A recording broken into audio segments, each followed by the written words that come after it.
Well, hey there, my friend. Welcome back to the show. My name is Deanna Yates, and you are listening to episode 267 of the Wanna Be Clutter Free podcast. On today's episode, I'm diving into how do we actually get the stuff out of our house that we want to donate in the easiest way possible. I know this trips up so many people, and so I have a really fun and interesting and kind of out of the box suggestion for you. It's not just loading up your car and going to the donation center or even finding the right donation center. So you are going to want to stay tuned and find out what that is all about. But I am just so excited. I feel like I am finally getting back into my groove. Summer, if we're kind of still in the throes of summer, but our daughter just started camp. She has camp for the next few weeks, and it kind of will lead us right into school starting up. So we're starting to get back into the routine just little by little. We're not having to get up quite as early, and the camp ends earlier than school will. But it gives us that ability to, I have more time back for myself to actually do my work and do my business without having to worry about her sitting right next to me at the computer or finding the time and those little minor nuggets of 15 minutes here and 10 minutes here to steal those times away. So I actually have more dedicated time, which is so nice for me mentally. And I know the moms listening to this, I know you feel that. Trust me, the end is near. The light is at the end of that tunnel, and school will be back in session before we know it, so we can get back into our routines that we love so dearly and that we actually take for granted until we have them. I hurt my foot the other day. I'm doing some really fun things, actually. I'd started flying trapeze lessons, which I know is really crazy. And for someone just to throw that out there is really funny. But I had done it before in my 20s, and we found a place that's not too far from us to go ahead and start taking some lessons. And it is so much fun. My daughter and I are doing it together, and we love it. But I hurt my foot over the weekend, and I couldn't walk on it for a day.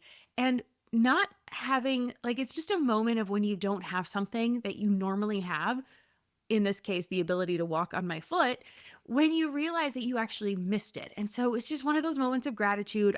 I'm constantly trying to put more gratitude in my life. And I often forget that I should be grateful for the ability to not have pain in my foot on a regular basis or be able to walk or do any of the things that I do every day and I take for granted. And my schedule this summer is one of them. So, long story short, thrilled to be here today and to be able to have this ability to talk to you about a topic that I think a lot of people struggle with, especially if they're new to decluttering, or even if you've been decluttering for a long time and you're just kind of over it and you're just like, oh, I just want this stuff out of here.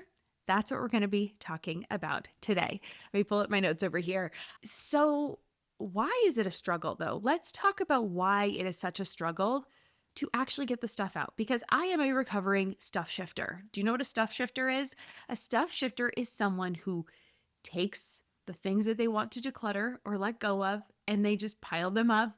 And then people are going to come over. And so you move that pile to a different room, or you put it in the guest room, or you put it in your closet, or you pile it up in the garage. It just kind of moves around. You shift the stuff from room to room, from corner to corner, place to place. And before you know it, it's been a few months and you never got it out of your house. And actually, some of those things have made their way back into your home. Have you ever had this happen? Especially if you have children, it's very easy for this to happen, right? They start to dig their little fingers into those piles, and you're like, wait a minute. We had already said we wanted to let this go. We've already made that decision once, and now you're having to make those decisions again. Every time you move the stuff, it second guesses what you actually wanted to get rid of, right? You have that moment of like, oh, do I really? Oh, maybe I need that. Oh, I might find that useful.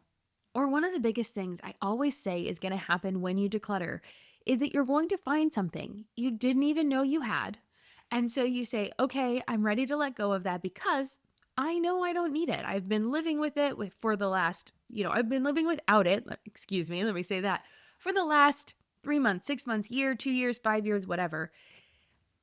But then because your brain knows it exists, because it was reminded and it's now front and center in the forefront of your mind, you now think of ways to use that thing. You think of uses for it. You think of reasons to keep it and why you want to have it.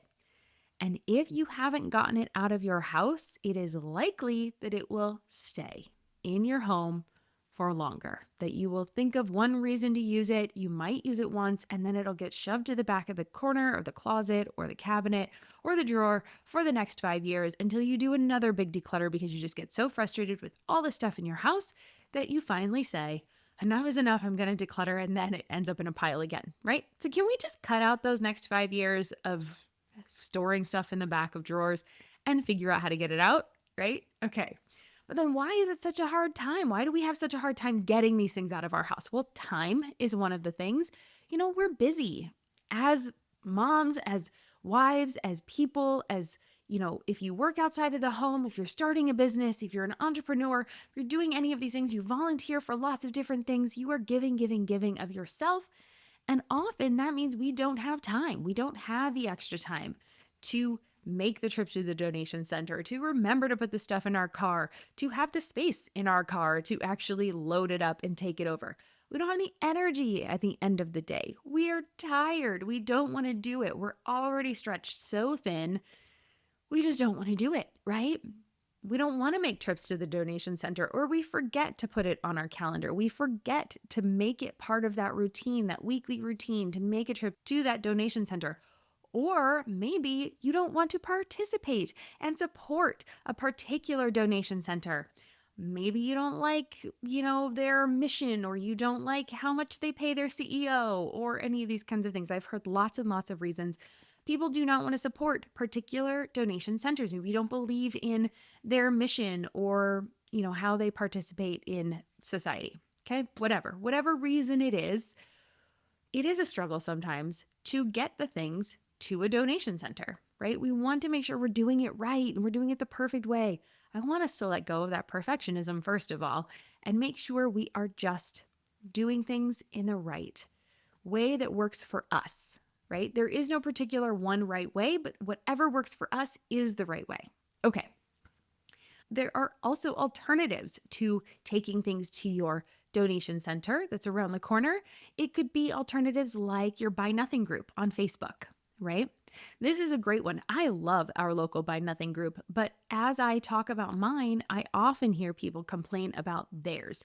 Either they don't have an active group in their location, so it's not a viable alternative for them to be able to give things away here.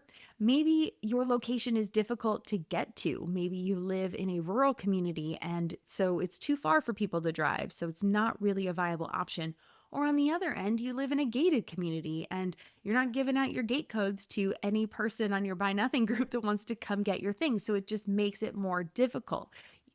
Either spectrum, it's hard to actually have people show up and pick things up off your porch. Maybe you struggle with people being flaky and they don't show up, right? So there are lots of reasons why a Buy Nothing group is not a great resource or a great way to give away your things. It also takes a lot of time to take a picture, post it on your thing, coordinate with people, pick someone that you actually want to give it to. Like, I'm kind of picky. I like to make sure that if I'm giving away a nice thing, something that I think is valuable, I want to make sure that that person also participates and gives back to the group, or maybe they're new to the group and I like to give things away to those people as well. So I actually kind of vet people a little bit before I just give it away. And if you've burned me in the past, I'm not going to give you, you're not going to be the person that I select if there's other people that are interested in the thing that I'm giving. So again, that's a whole nother set of decisions, right? So I can see why people are like, I don't have the time, energy, or ability, capability, or desire to use my Buy Nothing group. So what is it? What is it that I suggest? And it is something that maybe you've never even thought of, but it's really, really fun. And it is called a free sale. It's like a garage sale, but you don't charge anybody anything. You just give it all away. All right. So they're really simple to put up. They're really simple to do. It doesn't take a lot of effort and energy from you. And that's why they are so wonderful. And it makes it just a fun way to participate and actually give back to your neighbors. I'm going to tell you more about that when we come back from this quick break from our sponsors that let me bring this content to you for free every week.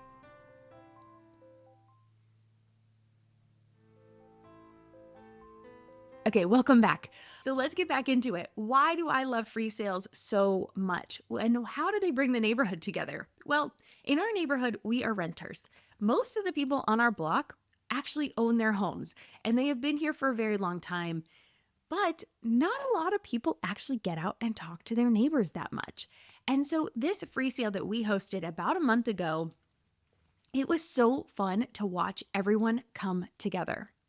And I was really surprised at how it does bring people together. When you are out in your front yard and you're just out there hanging out and you're doing things, people will come by and they'll ask you what they're doing, what you're doing. You catch the people that are walking their dogs. You catch your neighbor who's out washing his car, and people start to talk, and it actually starts to create that neighborhood vibe. So I love that we are able to do this, even though we are the renters in the group, and you would think that the renters are the ones that don't bring the community together. We are actually the ones doing that, and I love it so much. I love that I'm able to do that in my neighborhood. Okay, so let's talk about how to host a free sale. Okay, so a free sale, like I said, it's like a garage sale. You've all seen garage sales. You basically take all your crap, all your stuff, and you put it out on your driveway or in your yard. And with a garage sale, though, you're there and you're having to put sticker prices on things, right? You're going to price your things. People are going to haggle and negotiate with you. You've got to go make sure you have money and change and small bills so that you can, give people the change when they buy something with the $20 that they have, or heaven forbid, someone try to hand you a 50, for a 25-cent thing. And so there's a lot of headache and hassle. And I know my husband, for one, absolutely hates garage sales. He looks at me with complete disdain anytime in the past that I have been like, hey, let's host a garage sale. He's like, heck no, like, don't do it. I don't want it. I hate it. He despises them. So this has been a really fun compromise for us. I'm able to get the stuff out. I don't have to take it to a donation center. I don't have to post it on my Buy Nothing group one piece at a time. And he doesn't have to worry about me sitting out there all day having to haggle around prices, or worse, him having to be out there giving me a break and being like, oh, I don't want to be here. I don't want to talk to these people. I do not want to have to haggle over price, right? Solves all of those problems. And so literally all you do is you just put everything out in your yard and you put a free sign out there. That's as easy as it gets. That is the bare minimum what you do. I do have some really fun pro tips though, so I will tell you about those. But one of the biggest concerns I think people have then is, well, what if you put all this stuff out and one, nobody shows? So we're going to talk about where you would advertise this or how you would get the word out about it. Pretty simple, doesn't take very long, and you can do it really quickly. You can do it from your couch too, nice and easy. Also, what happens if people don't pick up all the stuff, right? What do you do if you still have stuff left over? Well, for that, then you can take one trip to the donation center, right? Or you can enlist the help from your neighbors and you can ask them to help you take stuff to the donation center, because that's one of my pro tips. We're going to get into involving our neighbors a little bit as well. Let's use my recent free sale as an example. And I have my phone here. I have a picture on it of it, so I can show you this as well. I'll post a picture of this too, so you can see it in the show notes. But we had lampshades, a rug, we had clothes, we had a bicycle, we had bins, we had kids' toys. I think I had a growler that I used for soap. I had more than one rug. Then our neighbors brought stuff over. And then we had books. Oh, we had so many kids' books. People loved those. We had puzzles. We had bags. I actually even put out some flavors of sparkling water we didn't like. We had a couple people grab those while they were shopping. It was fantastic. We had a soccer net, wagon, boogie boards, swim kickboards, crock pots, kitchen stuff. We had a lot of Tupperware that my neighbor had been holding on to for years and was able to get rid of it nice and quickly and didn't even have to worry about it, right? So there are so many things that we had. Now, at the end of the day, what did we have left? I think, a few pairs of shoes. I had the rug actually didn't get taken. I think people didn't realize the rug was for free. Like, I think they thought it was what we were putting our stuff on top of. And so they didn't actually take the rug because it was a really nice rug. We had paddleboard. People gave away a paddleboard. water skis, those things went. In the end, the only thing that I had left over, I had a kids' life vest, some kids' snorkel gear, some shoes. I had some of that Tupperware, and I had a decorative ladder that didn't end up going because I forgot. So we did this overnight. So we did a Saturday, Sunday, and I forgot to put it back out on Sunday. So I know it would have gone had I put it on the yard, but I forgot to put it out there.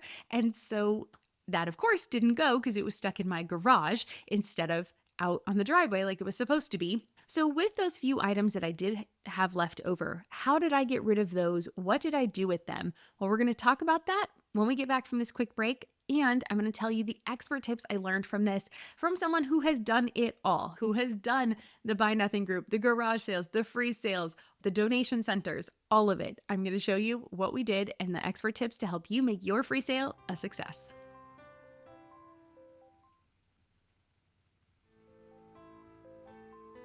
All right, so all I did then was with those bigger pieces, I listed them on my Buy Nothing group first. So I didn't have to cart them all the way to the donation center. But if you think about it, only having to list about 5 to 10 items was so much easier than having to list probably about 75 items that we gave away at our free sale. So that cut down so much time, so much energy, so much back and forth between people. And I'm fine giving away a few things on my Buy Nothing group. It's just when you start to pile up all the stuff, it gets to be too much. So that was one great way to then let go of those big pieces, and anything that didn't end up going in the Buy Nothing group, I just piled them in the car and I took one trip to our donation center and let go of them. And that was so much easier than having to take multiple trips with huge items like a bicycle or a water ski or a wagon or a boogie board. There were so many big things we gave away that it was just really nice to be able to do that. All right, so now the expert tips from someone like myself who has done it all, who's had all these different ways of gifting and who has donated and sold so much in my life. I mean, when I say I have sold a lot of things, I have. I have sold $20,000 worth of stuff. And this was way back when, I mean, this is probably 10 years ago now, before we took our big trip to Europe. So when our daughter was 1, we sold about 95% of everything we owned. I'm going to scale that back to about 90% of everything we owned. And we went and traveled Europe. And it was an open-ended trip. We weren't sure how long we were going to be gone. So everything we owned fit in a 5x8 storage box, the U box, the boxes that you can pack up that they will store for you in a storage place. And so everything we owned, 5x8 by 6 feet tall, that's everything was in there. Otherwise, we sold it all, or we were carrying it with us in a suitcase. I think we had one big suitcase and then like a diaper bag, a camera bag, a laptop bag, and one backpack. So we had sold a lot.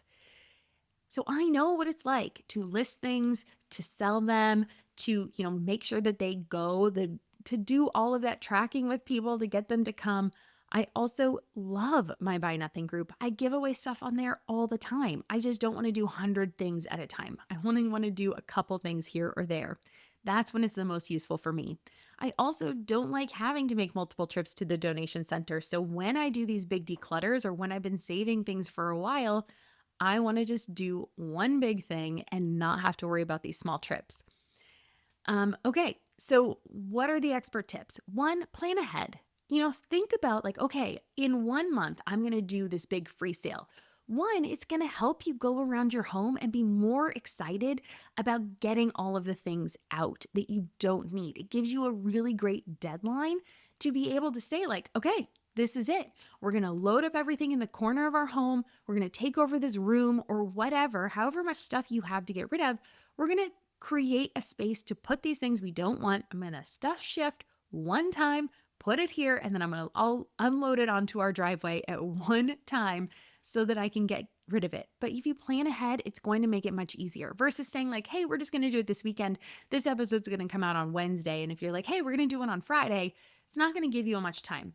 Maybe you have stuff already set aside, but give yourself at least a week 10 days is probably pretty good. So maybe next weekend to plan your free sale, it's gonna just not feel as hectic for you and it's going to be a lot better. Trust me.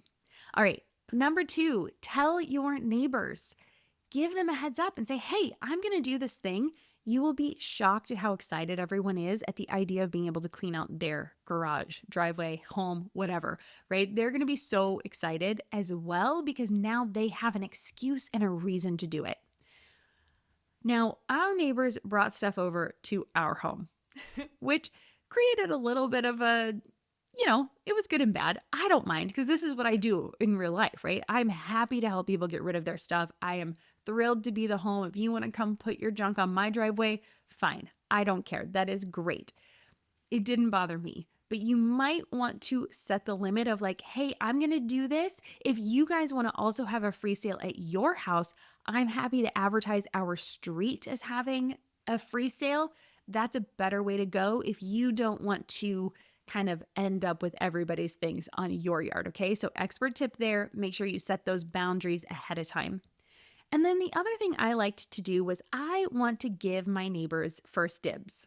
So we have a lovely family that lives down the street from us. They have a daughter who's a few years younger than ours. And so it's just nice for her to be able to come and look through our daughter's stuff first to see if she wanted anything. And I'm happy to do that, right? These are my neighbors. These are the people I'm going to see all the time. And it's really nice to just build that neighborly bond. So I gave them first dibs. I basically, when I emailed and texted and spread the word, I said, hey, I'm listing that it's going to start at 9 a.m. You guys are welcome to come over at 8. I'm going to start putting the stuff out at 8 a.m. You're welcome to come over as early as 8 and we can chat and, you can take a look. You get first dibs on anything we have. So that worked really well and people really enjoyed that as well. So how do you get the word out? Well, first, post it online. I mean, that's the easiest. So you've got Craigslist, you've got Facebook Marketplace, you've got your Buy Nothing group, you've got, what's the other one? The neighbor one. I'm going to totally forget it. Oh, it's the neighborhood app. I don't know what it's called. I'm not on it because it's too much. But anyway, those apps are perfect places to get the word out. If you say that you are having a free garage sale, you can post like a garage sale and say, but everything is free. You will have plenty of people lining up. Make sure you set the time on there though, and make sure you know not before this time. If you show up ahead of that time, you will not be able to take anything because I won't be starting to put things out until 9 a.m. Yes, of course, you're lying a little bit because you told your neighbors 8, but you don't need to tell the rest of the world. You tell them you're going to start putting things out at 9 a.m. so they don't show up early because there are those early birds. Pro tip. Remember, I've done this before. All right. And then also, if you want to go above and beyond, you can make signs. So I did have a sign in my yard that just said free, super simple. It was just a cardboard box. And then I just used a paintbrush and in black paint, wrote free on it, stuck it in the yard. So that way I didn't have to sit out there, right? Everyone knew when they came by, oh, anything here is free. That's the best part about a free sale. You don't have to man it because you don't care. You want people to take everything. You want them to feel like, oh, am I allowed to do this? It's kind of fun. They sneak up and get stuff. It's really fun to watch them actually through the window. But this way you are just offloading it and you are letting it go. And it's just a free experience, both for you and for the people coming to get the thing, because you don't have to waste your energy, time, resources, anything. You just put it out there and let it go. And be grateful that other people will show up for it and set the intention that you want it to go with joy. And it's really, really nice when that happens. So if you want to take it up a notch, you can do that free sign in the yard. Also, I would highly recommend that one, absolutely. But you could also put signs in your neighborhood. So if you, just like you're doing a garage sale, right? You would direct traffic to your sale, right? You would want to do that. You can do that for your free sale as well. And that just takes it up a notch so that if people in your neighborhood that are there didn't get on the apps, don't live on your street, didn't get the information, they can see it when they're out and about walking their dogs, playing with their kids, going for a bike ride, anything like that. They'll see the signs and go, oh, okay. And they'll come by. Because I don't live on a very highly trafficked street. So we are kind of tucked back in our neighborhood, which I love on a regular basis. But when I'm having a free sale, I have to make sure that I promote it so that people know, because otherwise, no one's going to know. No one's going to come down my street. They don't do that on a regular basis unless you live on my street.